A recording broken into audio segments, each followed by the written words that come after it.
Hi, everyone, and welcome to the fourth of our career chats with the Art Center at NYU Abu Dhabi. My name is Lindsay Bostruck, and I'm the Director of Artistic Planning here at the Art Center. I would love to thank everyone that's been involved with part of this series, and especially thank the U.S. Mission in the UAE for their support of our youth engagement program, of which this series is a part of. Today, we have two incredible guests with us who are our guest panelists. Christian Lear, our Director of Business Operations, and Subin Thompson, who is part of our sound team and a musician himself. And today, our conversation is being moderated by NYUAD student Michael Kokkat. We are really thrilled to have this conversation, and without further ado, I will hand it over to Michael. Everyone, thank you so much, Lindsay. So before we get started with more specific questions about your careers and what you do at the Art Center, could our guests please introduce themselves and provide a brief overview? Tell us a little bit about your journey leading up to your current role at the Art Center here at NYUAD.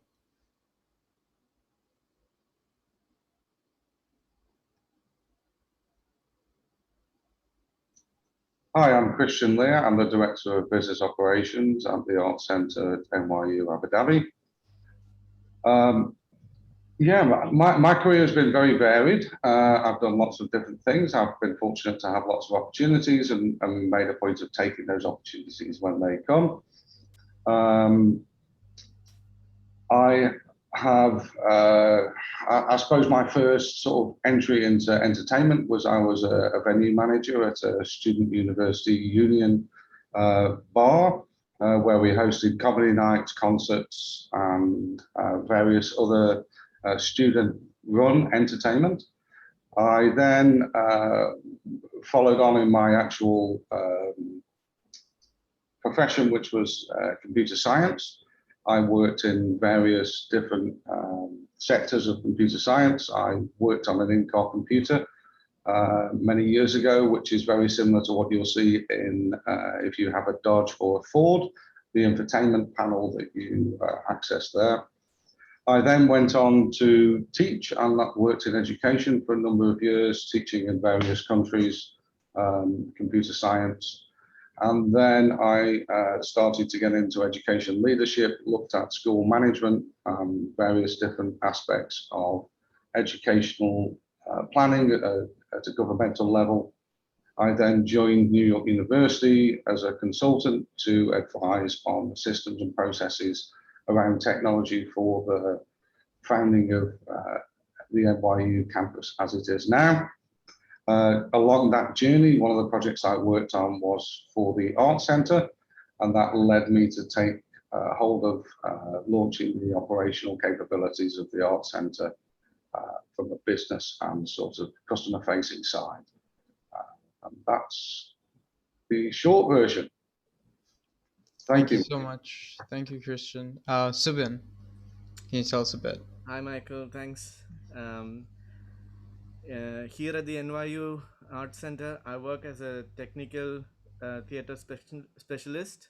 I work for the sound department. My career has been exciting one, I should say.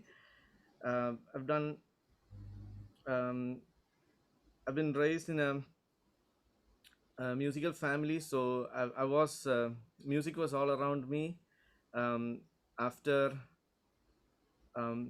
I did my engineering in computer science first when I studied, and then I got a job as a software engineer, um, and then that was something that I always wanted to be in the music and arts industry, but that was unfortunately that was not where I was at the moment. And then um, I did my post graduation in sound recording and engineering, and then I got the opportunity to work for the Royal Opera House in Muscat. Um, that was a pretty big break for me, and then I worked there for 7 years. and before joining the NYUAD in 2017, and here I am. That's the short version. Yeah. Thank you so much to both of you for doing this. I think we already touched a little upon this when you were talking about how you got here, but it would be great to hear what, if there was any one incident, one experience, any one thing that made you choose a career in the arts. Considering that you've come from like sort of like not exactly far removed, but fields that aren't the arts that your backgrounds were in. How what made you choose to build a career in the arts? Christian, do you want to go first? Sure. I mean, I'm actually a believer that your careers often choose you. You don't necessarily always choose them. Uh, I think you can put yourself in the opportunity and you can show your willingness to do something. But I think that often it can also choose you and you kind of get directed into it. So, sort of my first element of working in sort of the arts industry was basically working behind the bar at the student union. Then I became the bar manager. Then I became the venue manager. So then suddenly I was dealing with bands, stage crews, production crews, setting up venues, putting venues in place, booking acts, doing all of those kind of things. And that kind of got me into that space. And it was something I was interested in at the time.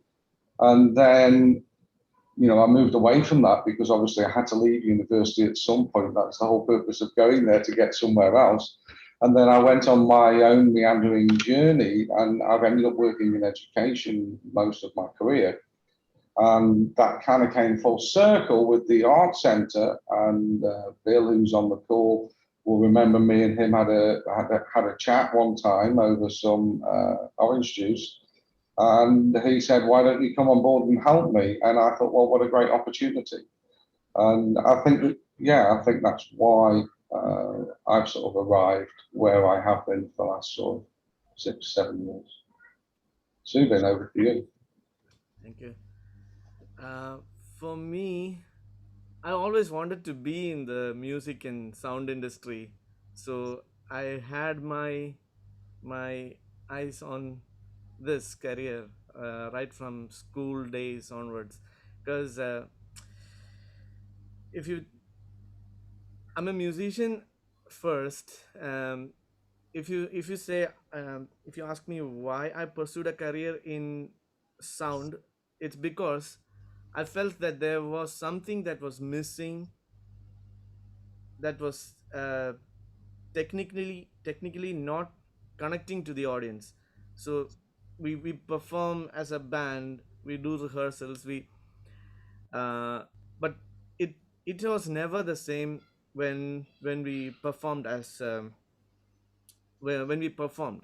It was never as the rehearsals. There was something missing, so I wanted to explore what was technically wrong with it. And then and that's why I started learning more about mixers and loudspeakers and um, all the sound gear. And that's what interested me in this field. And I always wanted to learn properly. uh, I got a chance only after I started working as a software engineer, but um, I did this course so that I could learn more and more, which was a real good a career decision that I had made. Uh, so that was why I pursued this sound career, and I have never regretted it. I've loved it ever since, and I still love it, and I'm still exploring, learning more things. All right. That's awesome. Thanks, both of you. Subin, I wanted to ask, like, being a musician, and a sound engineer, how has that? Can you tell us a bit more about how that has helped advance your career? Does it continue to sort of influence each other? Yes, it does. I've been very fortunate to be doing this career because I know both sides of the music and sound engineering, and it's essentially the same because, like you say, the pitch is same as frequency. 440 hertz is the note A. The tempo of a song is directly related to the delay you set on a mixing console.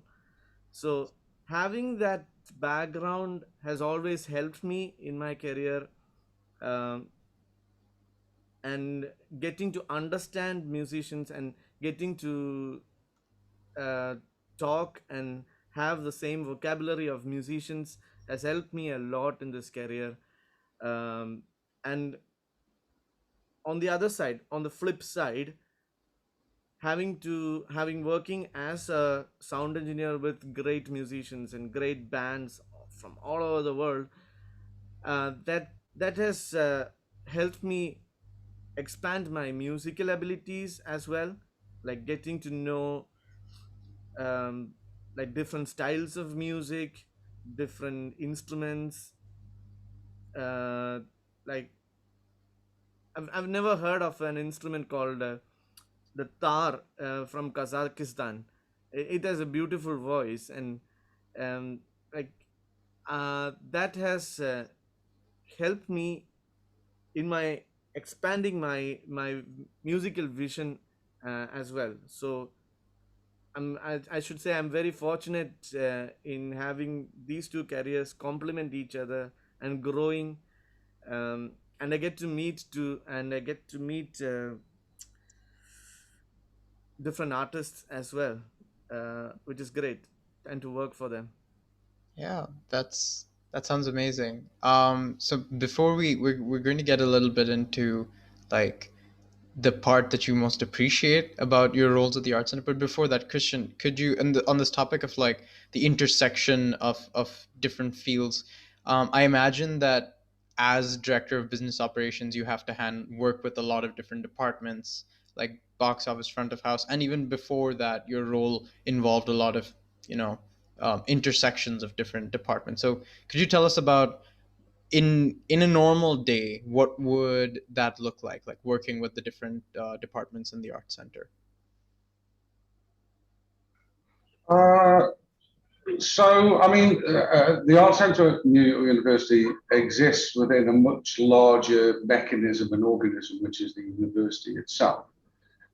So day-to-day operations will involve engaging with all of those areas, be it facilities, um, be it security in terms of planning for events, in terms of management of people and crowds, be it our finance departments to look at our finance elements, revenues, budgets, all of those things. To some extent, human resources. We work with students. Students are some of our workforce in terms of supporting our front of house and our box office. We have a number of vendors that we work with, from our website vendors right the way through to our box office vendors. So within any given day, as well as our own internal planning and meetings that happen as part of our departmental function, we're working with all of those areas. And sometimes that can expand outside to external government partners.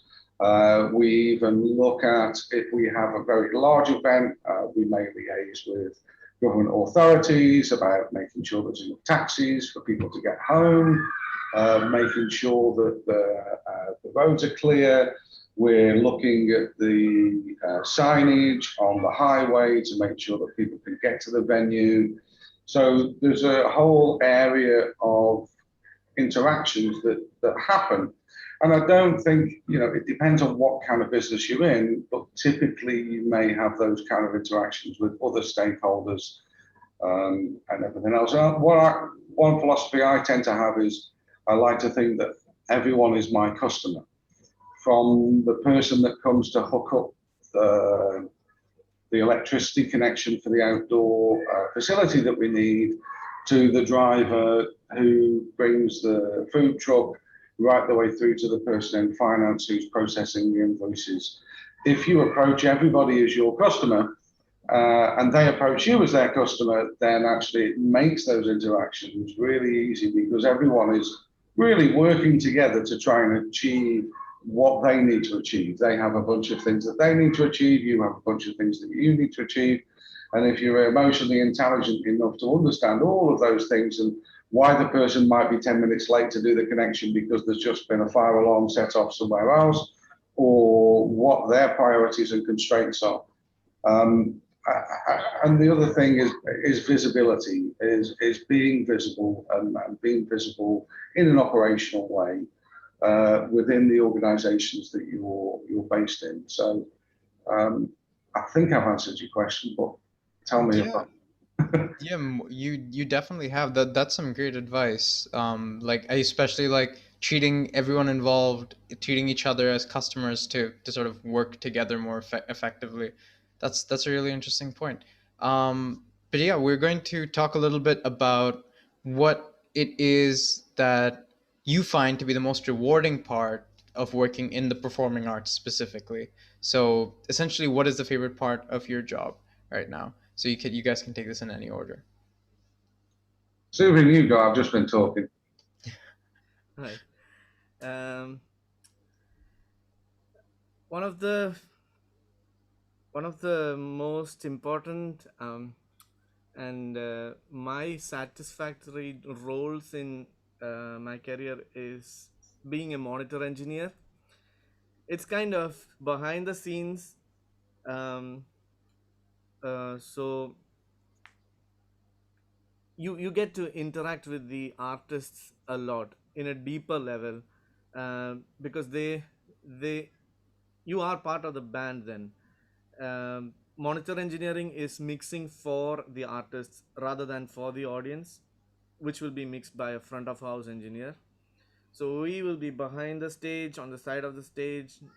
um, and every time I worked in monitors, I've always loved it, because the kind of rapport you build with the artist, it's amazing. You feel that it's you, as if you are part of the band. And it is a very important job, I said, because uh, that you first make the artist comfortable in what they're doing, in what they're performing, and only if they are comfortable listening to each other through their own monitors can they perform well for the audience. So in that sense, it's a very crucial job. I always um, like to I mean that that's the most rewarding part of the job that I felt. Yeah. Thanks. That's just to jump in quickly, in case like some of our viewers aren't familiar with the terminology. Monitors are speakers that face the artists. So Yes. yeah, yeah. Um, There are different roles as a sound engineer. For example, front of house engineer is the one for a live show. Front of house engineer is the one who mixes the show for the audience. Monitor engineer is the engineer who mixes monitors for the artists so that they can hear themselves clearly. um, and there's broadcast engineer who mixes for broadcast and live telecast or live streaming. Then there's a recording engineer who records in studios. yeah. So it's multifaceted. Depends on on what the goal is for Yeah, the final. Yeah. Okay, yeah. that's really cool. So yes, Christian, most rewarding part of your job here at the Art Center. So though I'm probably not what you would say is an artist in the sense of, you know, visual artist, performing artist, one of the things that I like is to be creative, and part of my creativity is being able to be part of the creation of the art center and founding bits of that, building that organization and developing it, even in some of the administrative functions that we've developed or processes that we've developed. They require an element of creativity. They require an element of interaction in order to get everybody together and develop those things.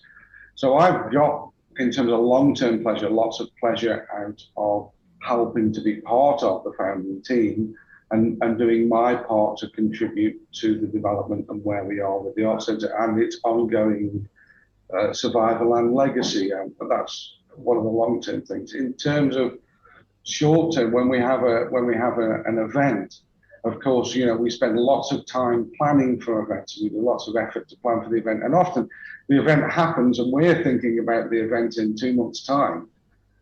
But I get a lot of pleasure out of watching the participants, both the audience and the artists, engage with that event or that activity, and the smiles on their faces, and the happiness, and the dancing, and the jumping around, all the tears, all the emotions that go along with those events. My team's participation in those events, how they ran the front of the house that evening, how one of the ushers has developed over the last 6 months from a green new usher to being one of the lead ushers and taking on more responsibility. Those are the kind of things I get pleasure in, those human interactions that our industry brings about. It's very rewarding, and some of it very instantly rewarding, to see somebody laugh at something or to cheer. That's an instant feedback and appreciation of your work that is lacking potentially in other roles that you do. Thanks, Christian. Actually, on that note, I want to talk a bit about the projects that both of you have worked on, and Christian, I think I'm gonna go with you first. So, what has been the most memorable? Like, it can be memorable for a good reason, or an interesting one, as I like to call it. Project that you've worked on in terms of organizing everything before the production actually happens, or maybe the production itself, something went very wrong, very right. Yeah, anything that comes to mind. And Subin, after Christian, your most memorable production. Yeah, so there's two for me. One is actually behind me, if I move out of the way, which was We Built This City, which was the Polyglot Theatre Company. They did a piece which involved thousands of cardboard boxes that were being piled up and built a city out of, and people would come in, aimed at children particularly, and they would build a city out of cardboard boxes, very family orientated. And that was probably one of my most sort of memorable projects. I was very new to the Art Centre. My wife was heavily pregnant with twins, about to deliver, and I was balancing that part of my life, plus doing this very, to me at the time, very new process of managing this event from a front of house perspective. And I know the production team did a lot of more. We all built boxes, we had pizza parties to build boxes. And I think that was a project that will really stick in my mind as memorable, both from many different ways in which that project was. I learned a lot, we did a lot. And then the other one that really sticks in my mind was we did an activity which was a robot building party. And we planned the activity, and we were sort of overwhelmed with the demand and the response. And we had quite a frantic, we did it, very challenging event where we had hundreds of kids turn up to build robots out of cardboard boxes. We ran out of cardboard boxes, we ran out of scissors, we ran out of sellotape, we were running around crazy trying to find everything. And I found that, as well as being chaotic and an interesting project, I found that to be rewarding. And I can see, maybe I don't know if everyone else can see, Lindsay is responding because she was part of the team on that project and had this, went through the same journey. So that's quite a memorable one for me, I would say. Thanks so much, Christian. Yeah, Subin. Yeah, I've had a lot of good memories as well. Um, but the recent one that I've worked for was for a show called Gauntlet. Um, it was composed by Skip Sherry and Coco Carroll. Um, this was special to me because um, like we were supposed to have Gauntlet perform at the art center, and Skip was to come here during last April, I think, April, and that's when the lockdowns happened. um, I was studying a lot about immersive audio when the lockdowns happened. I made use of this time studying as much as I can, and I was researching. And then over the year, there were discussions uh, about how to make this show happen in the art center, and and fortunately I was able to provide a solution with immersive audio to make the Gauntlet happen through headphones, listening to headphones. So uh, I was fortunate enough to be the sound designer for the show, and having to having having discussions with the composer, getting to know what their vision is, and trying as much as I can technically how to build the show, um, was quite a memorable event. I still cherish those memories, and I'm good friends with Script now. That's what happens. Yeah, I can imagine. That I can imagine that it's hard to pick like one or two productions or projects for when I'm asking like which was your most memorable, and I can also imagine the kind of connections that you would have built over time. So yeah, that's the one very valuable part about working in a community like this. But before we move on, I just wanted to, Subin, could you tell us a bit more about your experience as a sound engineer in immersive audio? Because for anyone who hasn't checked it out, the Gauntlet is incredible. You can look it up. It's like the Gauntlet Far Away Together, and yeah, it's so intense. Like, make sure you use headphones. I just wanted to get a bit more information from you. Like, tell us as much as you can about what it was like to work on that. Yeah, sure.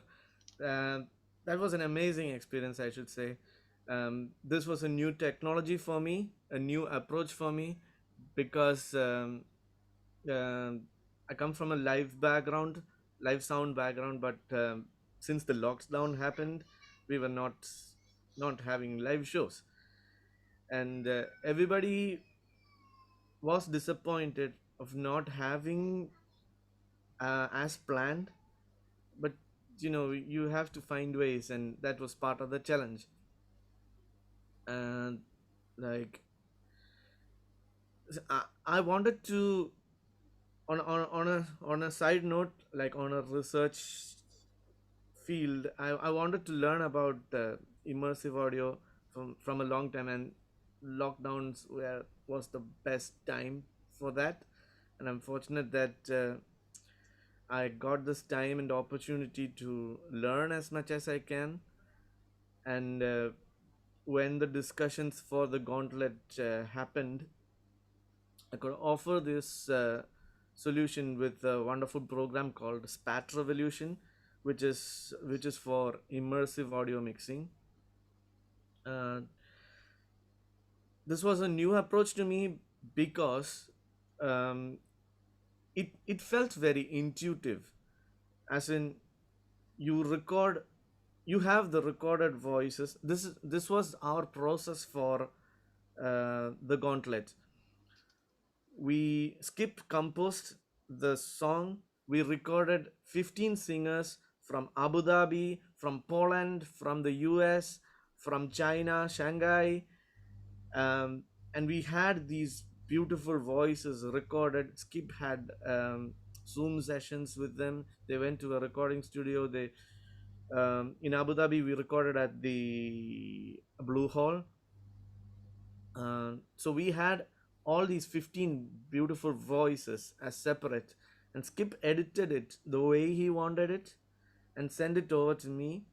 And I mixed it in the immersive realm, and it was pure joy, I should say, because um, rather than mixing for monitors or for a stereo record or for front of house, this was mixing for one person, and that person has to be immersed with these sounds, and that approach was different, and it was so intuitive, as in um, you place these objects as if they are individual voices inside the room, and you have this ability to make them big and higher, uh, and sound larger than life, make them whisper in your ears. That is not possible in a live scenario.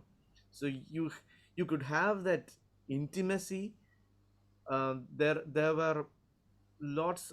There was a piece called tonal talking, where the singers tell stories about the stories into your ears. And the beautiful part of this immersive realm is that you can focus on what you want to hear, while you can listen to the other, while you are able to hear the other stories as well. So that's a beautiful thing. It's like real life. If you are in a crowd, you can focus on what your friend is saying, and discard the rest of the noise around you. And if you want to focus on another person, like, we can do that, and that is possible in this immersive audio realm, and that I find very magical. um, and that too, these stories and the theme of the Gauntlet was taken from interviews that was done by Coco Carol, um, with the NYUAD community, with the people in Abu Dhabi. So it it was very personal. I mean, we can see these personalities around us every day in our lives, so we can relate to it um, at a much more personal level. And I think that that made a lot of people cry. I have cried. I mean, during those mixing process, I've I've uh, Coco shared with me that she was in tears when she heard these stories being told, and when she was experiencing this. And that, to me, um, is the most like magical and rewarding experience that I can get. And Yeah. that's about the Gauntlet. And I had also mixed a show with Orlando Pabatoy, who is a director. He works for the NYU Tisch. He heads the drama department. Recently I got a chance to work for them as well. The students were amazing. That they had, like, they composed their music. It was one of my favorite books, adaptation of one of my favorite books called The Prophet by Khalil Gibran. They stayed very true to the book. The visuals were so good. The music was so good, and I had the opportunity to mix it and make it immersive. Uh, Yeah. uh, I've, that was a good project, and I'm looking forward to more of them, because Yeah, immersive more. audio is going to stay. Um, I feel so. That's yeah, that's it's hearing you talk about it itself is enough to get anyone excited about it, I think. Before we move ahead, we've gotten a question from the audience in the chat. So just a reminder to everyone that we are taking questions from the audience, so feel free to send it in and I will take them. But before that, Christian, I just wanted to ask, when you were talking about like what the average day would look like, you mentioned a lot of things that I hadn't considered personally. I hadn't considered would be part of it, like for example, permits and making sure the roads are clear. So can you tell us about like other kinds of difficulties and hardships you come across that you have to address, that a layman wouldn't expect in performing arts production? Oh, difficult to think of one that people wouldn't expect. I mean, I particularly look from the customer side. I don't look at the smoke and magic that occurs on the stage. So I'll leave that to other people. Um, kind of things like I've talked about. I mean, how many, uh, health and safety is probably one a lot of people wouldn't think about. We count how many people come into our venues in two ways. So you have your ticket scanned, so that is a count in itself, in that we know how many people have entered by how many tickets we've scanned, but we also do a manual count. And the reason we do a manual count is in the event of a power failure, we also need to know how many people are in the venue. And if there's a power failure, I'm not necessarily going to be able to go onto my computer and look up my report from my box office. So I need a manual count for that. So there's a few things like that. We look at, when we talk about parking, for example, we look at other events that are going on campus. So if we're inviting 1,000 people to an event and there's a sports day on the athletics field and there's a conference in one of the other buildings, then suddenly everyone's converging on the same space and we have to look at that in terms of flow.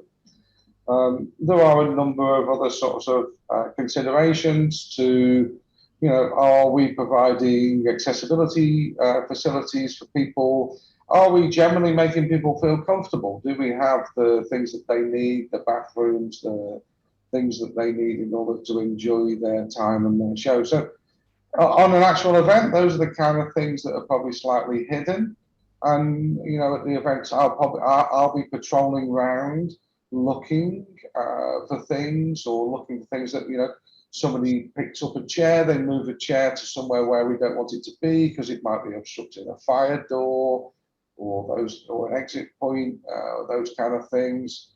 There's lots of subtle things that go on behind the scenes, I suppose, on a live event that you probably wouldn't notice, and we wouldn't want you to notice. Just like when you go to McDonald's, you probably shouldn't go into the kitchens because you wouldn't eat there again.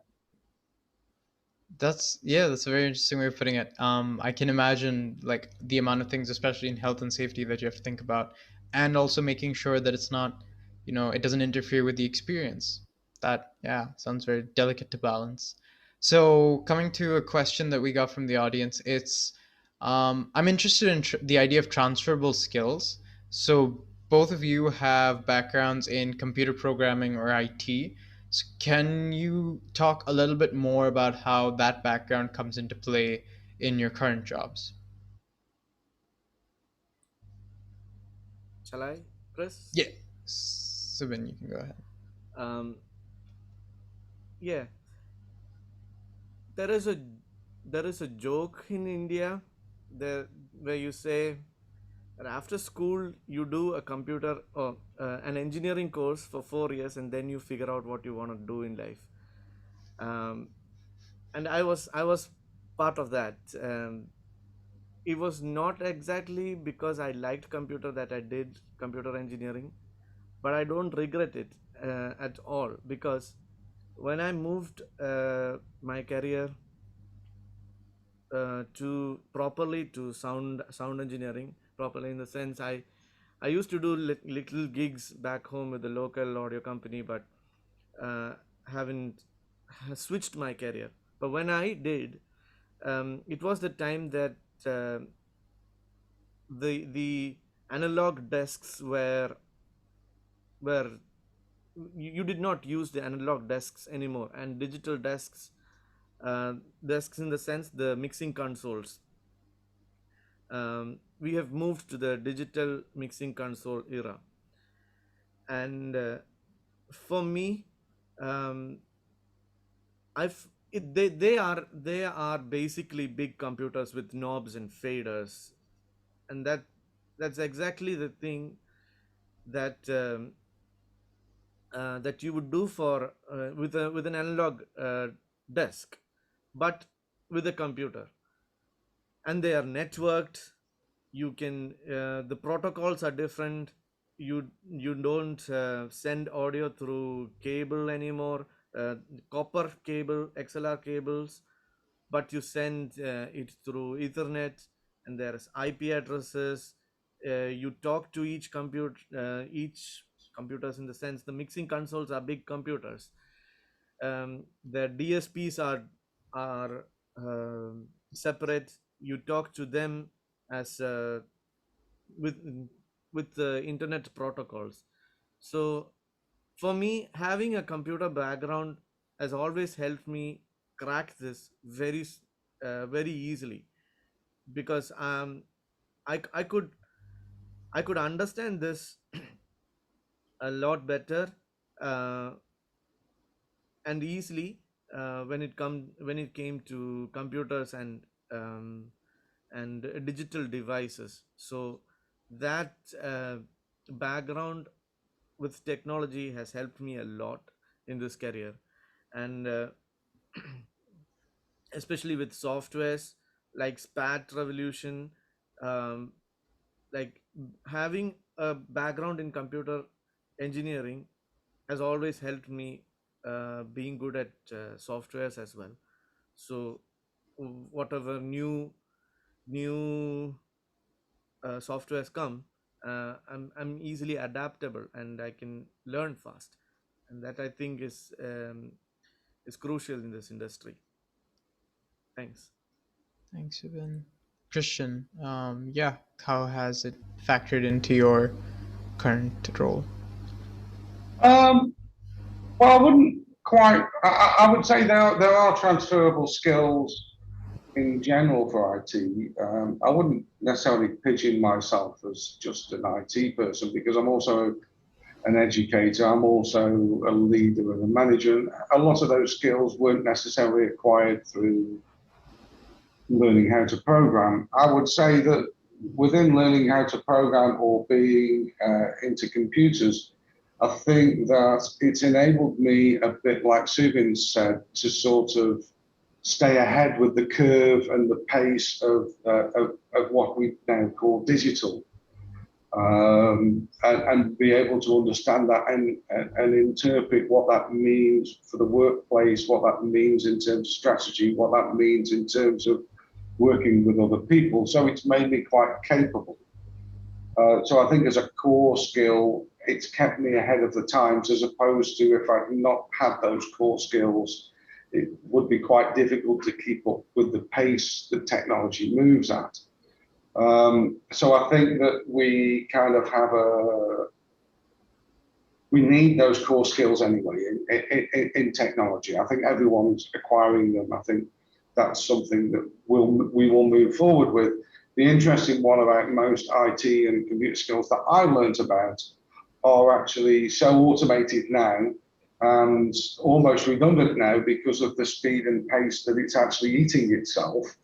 And that the space is moving on to other areas that require another frontier of knowledge, like the convergence that we're seeing now of genomics and technology, that actually you'll probably need to go and be a microbiology engineer for 4 years, will be the joke in 15 years' time in India, in order to deal with the new frontiers that are happening within health sciences, etc. So I would say that some of the things that I have transferred over is an analytical view that I had through my work with technology, an understanding of projects and work and tasks, though I must say that the events industry has a slightly different view and has a slightly different process. And I think those two nicely complement themselves. And I think also it's interesting for me to think about the skills I've acquired in this industry that I would transfer elsewhere or that I would retain and use, because all industries have a certain amount of skills and certain amount of things that you can acquire from being exposed to different things. And I'm a lifelong learner. in the sense that I want to keep acquiring things and keep learning and learning about myself. I do a lot of sort of reflective practice where I look back and say, okay, well, you did it like this. How could you do that different? There's an experiential piece of it where I go, well, I used to do it like this, but does that necessarily apply in this situation? You know, I think when I joined the Art Centre team, I came very much from that serious project technology background, where I was working with others who were used to working on that technology project background, and this was the way in which we operated. And then working with an artistic team to then get to the point where we were looking at 1,000 different ideas and 1,000 different ways to do things, and creative people thinking differently and picking things up in different ways and going, oh, well, why don't we do it like this? And well, why won't I do it like that? And all that conversation around that very much changed the way I view how you do change management, which is a big key IT thing, how you do project delivery, how you do stakeholder management, those kind of things have been impacted by my work in the arts industry. All right. So it goes both ways, I think, is what I'll say. Yeah. Thank you to both of you. We have another question from the audience, which is, do you have any suggestions for students to engage with their skills or interests in the arts now during this time of virtual access?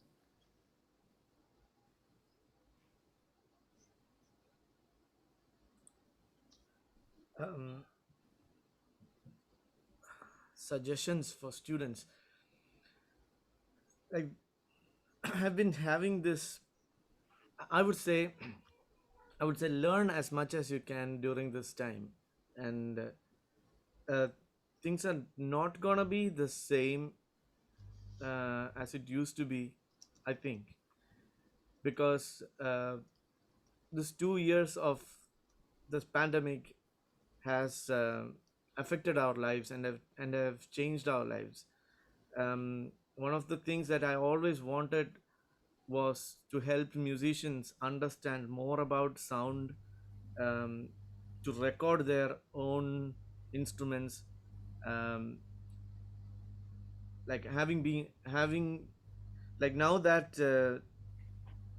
building a home studio is very cheap and affordable, and there are skills that needs to be learned for a musician. So learn as much as you can during this time, because it is going to be a core skill that you have to have um, in the near future, I think. Thanks, Subin. Christian, do you have anything to add? Yeah, I mean, I think there's still ways to participate in art. There's viewing of art online. I think there's acquiring new skills, which is something that Subin just talked about. There is also, you know, taking some time for yourself to appreciate art. So whether that's listening to your favorite playlist, finding some new artists, discovering some new artists, looking for things that you may not have seen before. Um, I also think it's important to invest in and support art, whether that's through financial investment or through appreciative investment and participation. To give you some example, my brother's made recently been part of a project to make an FMV, and I invested in that. And then my younger brother, he's been recording songs and releasing them on SoundCloud, and just consuming, being part of. I think taking some time. I've sat in my office and I've put my music on really loud so that I can enjoy it. And I mean, we make art in many different ways. I enjoy time with my family. They do their expressions themselves. I think it's just about tuning that ear in a different way and participating in different things. And it's not all about going to a concert, standing and putting your fist up in the air and rocking it out. It can be many different. Yeah, definitely. And I think this is going to be our last question before we wrap up. I'm curious because this is sort of directed towards students who are interested in pursuing careers in the arts in any aspect of it.